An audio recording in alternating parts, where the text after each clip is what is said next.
Sveiki susirinkę prie TV3 ekranų ramiam vakarui. Po itin audringos ir karingos savaitės, kurios metu griaudėjo ne tik dangus. Šiam vakarui jums parengėme tokias temas.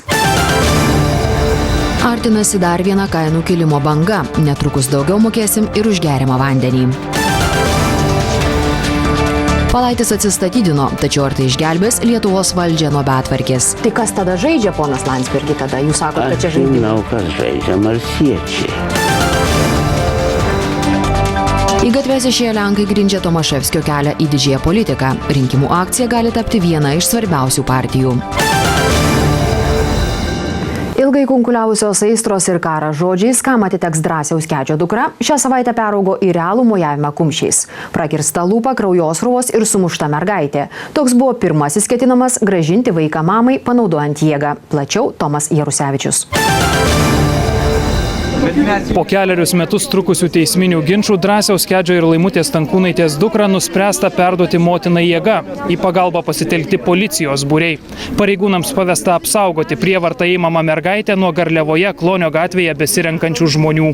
Dar ketvirtadienį po galutinio ir neskundžiamo teismo sprendimo perduoti mergaitę mamai atrodė, kad ilgai trunkanti drama baigsis. Tačiau kaip ir daugelį kartų iki tol, valstybės institucijos parodė, jog ne tik nesugeba dirbti, bet ir veikia prieš įstatymus ir sveiką protą.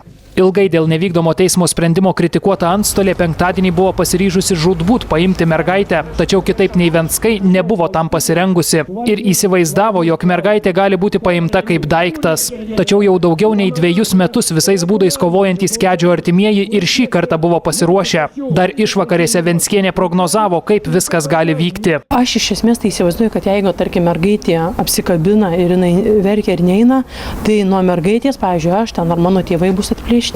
O ją paims rėkiančią ir išsitemps. Būtent taip mergaitė įsikibo į greta stovėjusią močiutę, kai antstolė pareiškė vykdysianti Kėdainių teismo nutartį. Aš nesvarbu, mergaitė niekur neis, net negalvokit. Ir čia buvo panaudota jėga. Stankūnaitė pabandė paimti už rankų mergaitę, tuo tarpu kaukėtas kriminalinės policijos biuro pareigūnas, kurio užduotis saugoti mažametę, nežinia kodėl pabandė atplėšti močiutę nuo mergaitės. Kėdieniai į pagalbą puolė senelis ir teta Skučienė. Žmonės užgriuvo mergaitę. Kaukėti pareigūnai bandė plėšti į šalis vaiką užgulusius suaugusiuosius. Mergaitė verkė, Kėdienė šaukė.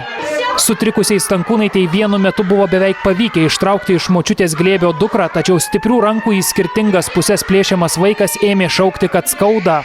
Tuo pat metu nuo grindų pakilusi teta Skučienė susikovė su kaukėtais pareigūnais.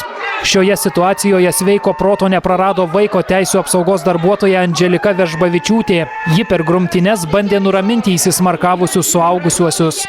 Vėliau vaiko teisių pareigūnai paskelbė, kad kitaip nei policija, kurios gausios pajėgos apsupo Kedžių namus dar neprasidėjus vaiko paėmimui, jie apie planuojamus veiksmus nebuvo informuoti. Artimiesiems šiek tiek aprimus prasiveržė mergaitės nuoskauda ir jeigu kai kuriuos iš jos lūpų skambėjusius mamai skirtus žodžius gali ištarti kiekvienas supykęs vaikas, tai viena frazė rodo, kad per šiuos metus jai teko iškentėti suaugusių sukurtą pragarą.